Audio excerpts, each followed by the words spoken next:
और जितना अधिकार किसी पैसे वाले को इस देश के संविधान ने दिया है, उतना ही अधिकार किसी मजदूर को भी दिया है। ये इस संविधान की ताकत है। अपने ही देश में आपने हमको प्रवासी बना दिया।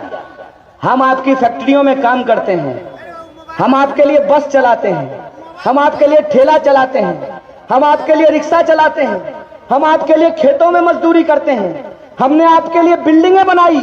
कश्मीर से लेकर के कन्याकुमारी तक इस देश को अपने खून पसीने से सींचा। जब एक बीमारी आई तो हमको झोला पोथा लेकर के दबाड़ दिए। कौन है इसका जिम्मेवार? कौन इसकी जवाबदेही लेता है? और जब आप पूछिए कि अस्पताल नहीं है तो सरकार कहती है पैसा नहीं है। आप पूछिए कि इलाज नहीं है तो सरकार कहती है कि पैसा नहीं है। आप पूछिए स्कूल में पढ़ाई नहीं है तो सरकार कहती है पैसा नहीं है। तो मुझे बताइए कि चुनाव में 30 को हेलीकॉप्टर घुमाने के लिए नाना के यहां से पैसा लाए हैं। किसका पैसा है? जनता का पैसा है, आपके टैक्स का पैसा है। इनका सारा फुटानी आपकी बदौलत है, जनता की बदौलत है। ये जो सरकार में बैठे हुए लोग हैं, इन्होंने एक बात सीख ली है। आप करिएगा रोटी की बात, आप कीजिएगा रोजी की बात, आप कीजिएगा रोजगार की बात, आप कीजिएगा वेतन की बात, आप कीजिएगा पेंशन की बात, आप कीजिएगा स्वास्थ्य की बात, आप कीजिएगा शिक्षा की बात, तो ये करेंगे हिंदू मुसलमान, ये करेंगे जात पात। एक बात हमको सोच करके बताइए, कोरोना महामारी फैली, जात पूछ करके बीमारी हुई। डेंगू का मच्छर धर्म पूछ करके काट रहा था कि टीका लगाने वाले को काट लेंगे और टोपी लगाने वाले को नहीं काटेंगे। मलेरिया का मच्छर जात पूछ करके काटता है। बिहार की महिलाओं को एनीमिया होता है, खून की कमी होती है, जात पूछ करके होता है। जानबूझ करके ये हमारे साथ धोखाधड़ी करते हैं। टमटम देखे हैं ना, टमटम में जो घोड़ा को जोता जाता है उसके आंख के सामने एक पट्टा लगा दिया जाता है कि घोड़ा दायां बायां नहीं देखे। ये हमको घोड़ा समझते हैं, हम घोड़ा नहीं हैं, हमको दायां बायां दिखता है। अपने सवालों का जवाब देने की बजाय बताते हैं कि 30 साल पहले क्या हुआ था। आप हमको 30 साल पीछे ले जाना चाहते हैं, हम 30 साल इस देश और समाज को, बिहार को आगे ले जाना चाहते हैं। ये हमारा संकल्प है। माननीय नीतीश जी गजब फेरा में फंस गए हैं। नीतीश जी बोले कि मिट्टी में मिल जाएंगे, भाजपा में नहीं मिलेंगे। एक्चुअली जब वो भाजपा से मिले ना, उसी दिन भाजपा उनको मिट्टी में मिलाने का तैयारी कर लिया था। कल आया था नड्डा, फचर फचर बोल रहा था, नड्डा बोल रहा था फचर फचर। तो उसका बात सुन करके हमको यही याद आया कि देखिए कितना बड़ा कलाकार है। नड्डा चिराग जला करके जेडीयू के लिए खोद रहा है गड्ढा। कितना होशियारी किया है ये देख लीजिए। नीतीश जी के साथ गठबंधन भी करके रखा है और सब जगह उनका वोट भी बिगाड़ दिया है। मैं उन चीजों पे कोई टिप्पणी नहीं करना चाहता हूं, क्योंकि मुझे अनावश्यक बात करने की आदत नहीं है। हमको एक ही चीज नजर आता है, कबीर का वो दोहा है ना कि माली सींचहि मूल को फलहि फूलहि अघाय, एक ही साधे सब सधे, सब साधे सब जाए, माली सींचहि मूल को फलहि फूलहि अघाय। हम मूल बात करना चाहते हैं, इधर उधर की बात नहीं करना चाहते हैं। और मूल बात यह है कि आप अगर सरकार बदलना चाहते हैं तो आपको विकास जी को अपना आशीर्वाद देना पड़ेगा। बोलिए, सरकार बदलना चाहते हैं?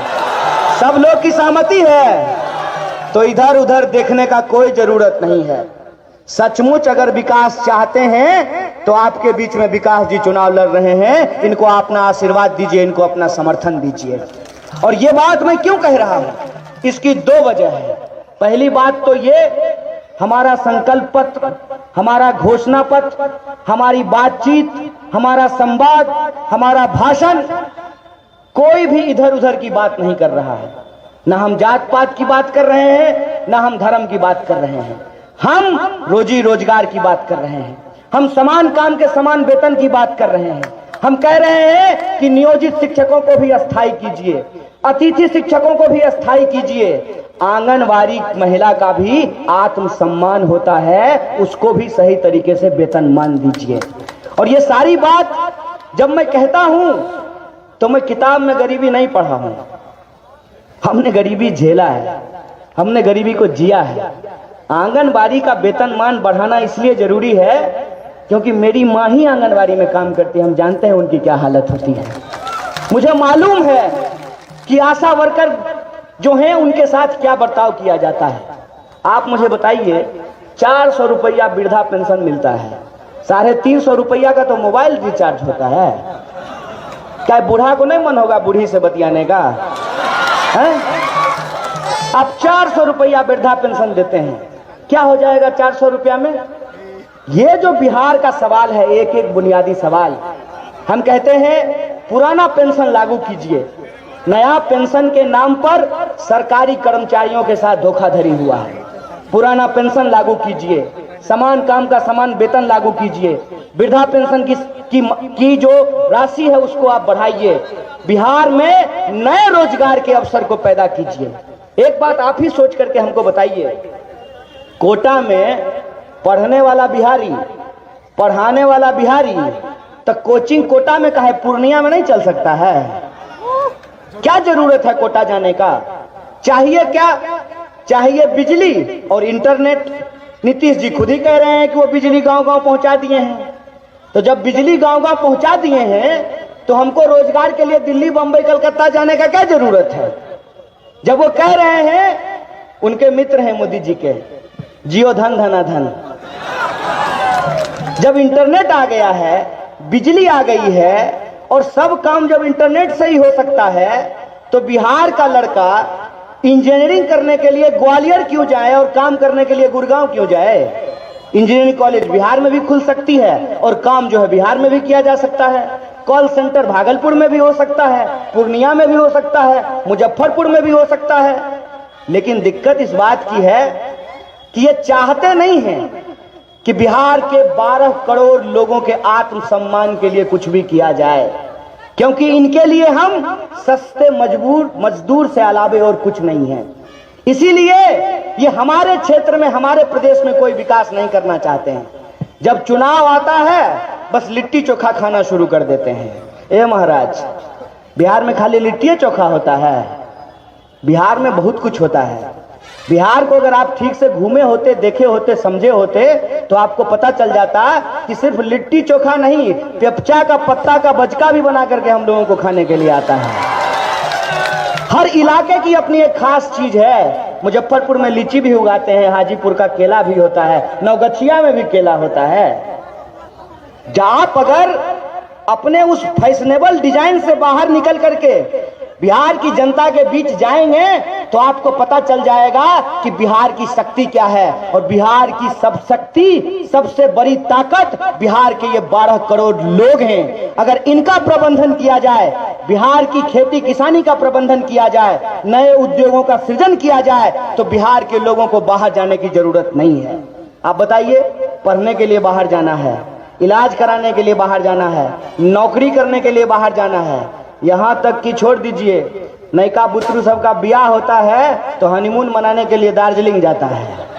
क्या जी, किसी शिमला वाले को, किसी बंबई वाले को पूर्णिया में कभी देखे हैं घूमते हुए? किसी सरदार जी को देखे हैं आपका धान काटते हुए? कोई बंगाल का लोग आकर के आपके दुकान में मेहनत कर रहा है, मजदूरी कर रहा है?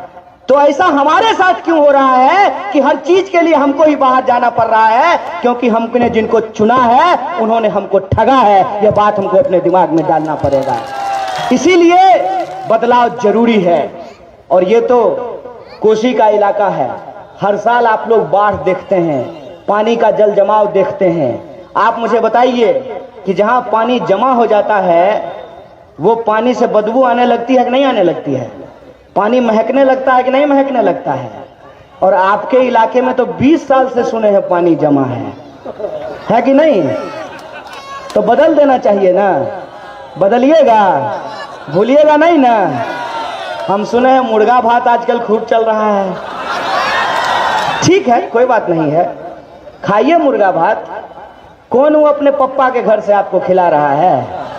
आप ही की योजना को लूटता है और चुनाव के टाइम पे आपको मुर्गा भात खिला देता है। खा लीजिए, कोई दिक्कत नहीं है, लेकिन बस याद रखिएगा 5 दिन का मुर्गा भात अगर वोट देते वक्त याद रहा तो 5 साल के लिए मुर्गा बन जाएंगे। मुर्गा भात खा लीजिए, लेकिन जब ईवीएम के सामने जाकर के खड़ा होइएगा तो एक बात अपने मन में विचार कीजिएगा कि इस बार का चुनाव महज चुनाव नहीं है, बदलाव का संकल्प है। ये एक जन आंदोलन है और इस जन आंदोलन में सरकार को बदलने की, समाज को बदलने की, अपने रोजी रोजगार के, अपने विकास के लिए आपको मतदान करना है। बोलिए, करेंगे कि नहीं करेंगे? पक्की बात, ठगने वाला बात नहीं ना। हम भी नहीं ठगते हैं। पता है क्यों? क्योंकि हम आसमान से उड़ करके नहीं आए हैं, आप ही की तरह आप ही का जीवन हमने भी जिया है। इसीलिए हम भाषण जो है कागज देख करके नहीं देते हैं, पढ़ करके भाषण नहीं देते हैं। जो दिल की बात होती है वही कहते हैं, और आप भी जब दिल से सोचते हैं तो दिल की बात दिल तक पहुंचती है। ये दिल का रिश्ता कायम हो, ये बदलाव की लड़ाई में आपका साथ मिले, आपका आशीर्वाद मिले।